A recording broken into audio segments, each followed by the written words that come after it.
কাঁচা ডিম ছাড়া এই মেয়োনিজটা আমি সবসময় বানাই, আর এটা খেতে এত মজাদার হয় যে কোনো কেনা মেয়োনিজের চাইতে অনেক বেশি টেস্টি হয়। আমি বানাইও খুব সিম্পল ওয়েতে, একদম সহজে। একটু একটু করে তেল ঢালতে হবে, আবার ব্লেন্ড করতে হবে বা এরকম কিছুই না, শুধুমাত্র ব্লেন্ডারে জারের মাঝে আমি এটা ব্লেন্ড করে নেই, আর এটা হয়ও মাশাআল্লাহ একদম পারফেক্ট। মেয়োনিজের অনেকগুলো রেসিপি আমি এর আগেও শেয়ার করেছি, আপনারা দেখেছেন, পছন্দ করেছেন। আশা করছি আজকের রেসিপিটা আপনাদের কাছে ভালো লাগবে। ভালো লাগলে ছোট্ট একটা রিকোয়েস্ট, আমার ভিডিওটা একটা শেয়ার দিয়ে দিবেন। অনেক ধন্যবাদ আমার ভিডিওটা শেয়ার করার জন্য।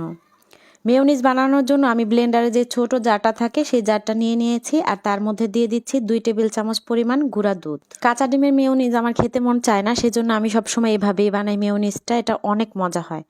তারপর দিয়ে দিলাম স্বাদ মতো চিনি। আমি এখানে 1 টেবিল চামচের মতো চিনি দিয়েছি, আর 1/4 কাপের চাইতে একটু কম তেল দিয়েছি। তেল এখানে সয়াবিন তেল আর সরিষার তেল মিক্স করে দিতে পারেন, আর যারা সরিষার তেলের গন্ধ পছন্দ করেন না তারা অবশ্যই সরিষার তেলটা বাদ দিয়ে শুধু সয়াবিন তেলটা দিবেন। তেল যা দিয়েছিলাম, পানি দিয়েছি তার থেকে আরও একটু কম। 1 ফালি দিয়ে দিলাম লেবুর রস।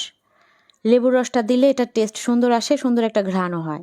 তারপর দিয়ে দিচ্ছি 1 চা চামচ পরিমাণ সিরকা। সিরকা দিলে মেয়োনিজটা ভালো থাকবে বেশি দিন। আধা চা চামচ করে দিচ্ছি কালো গোলমরিচের গুঁড়া, রসুনের পেস্ট আর লবণ।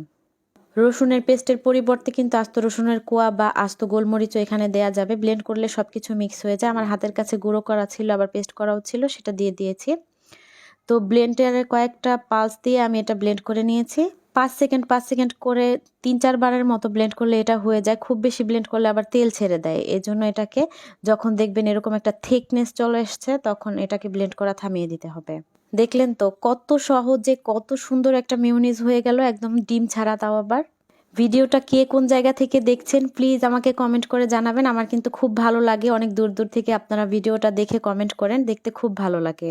এখন এই মেয়োনিজটা তৈরি করে দিয়ে এয়ারটাইট বক্স বা যে কোনো কাচের বয়ামে ভরে নর্মাল ফ্রিজেই সংরক্ষণ করা যাবে প্রায় 20-25 দিনের মতো। আমি অবশ্য এতদিন ফ্রিজে সংরক্ষণ করি না, সপ্তাহ খানেকের মধ্যে খাওয়া হয়ে যায়। আর আমি অল্প করে বানাই। দেখলেন তো পরিমাপটা, এই পরিমাপে দিয়ে আপনারা ব্লেন্ডারে শুধুমাত্র একটু ব্লেন্ড করে নিলেই তৈরি হয়ে যাবে খুবই মজাদার এই মেয়োনিজটা। মেয়োনিজ কিন্তু সবার বাসাতেই সব সময় লাগে, বাচ্চারা খেতে পছন্দ করে বিভিন্ন ধরনের ভাজা পোড়া আর বিভিন্ন খাবারের সাথে, স্যান্ডউইচের সাথে, বার্গার, যে কোনো খাবার বানাতে কিন্তু মেয়োনিজ লাগে। রেস্টুরেন্টের মেয়োনিজটা যে একটু হালকা পিঙ্কিশ টাইপের হয়, সেই মেয়োনিজটাও কিন্তু আপনারা এই মেয়োনিজ থেকেই তৈরি করে নিতে পারবেন। 2 চা চামচ পরিমাণ টমেটো সস অ্যাড করে দিলেই কিন্তু এর সাথে তৈরি হয়ে যাবে গোলাপি কালারের সুন্দর মেয়োনিজ। শুধুমাত্র একটু টমেটো সস অ্যাড করে আবার একটু ব্লেন্ড করে নিলেই তৈরি হয়ে যাবে। আর আমার এই মেয়োনিজটা একটু লালচে বর্ণ দেখাচ্ছে হচ্ছে লাইটের কারণে। এটা আসলে দেখতে সাদাই হয়েছে, খুব সুন্দর একটা কালার এসেছে, আর এটার থিকনেসটা খুবই সুন্দর, আর স্বাদ তো মাশাআল্লাহ অনেক ভালো এসেছে।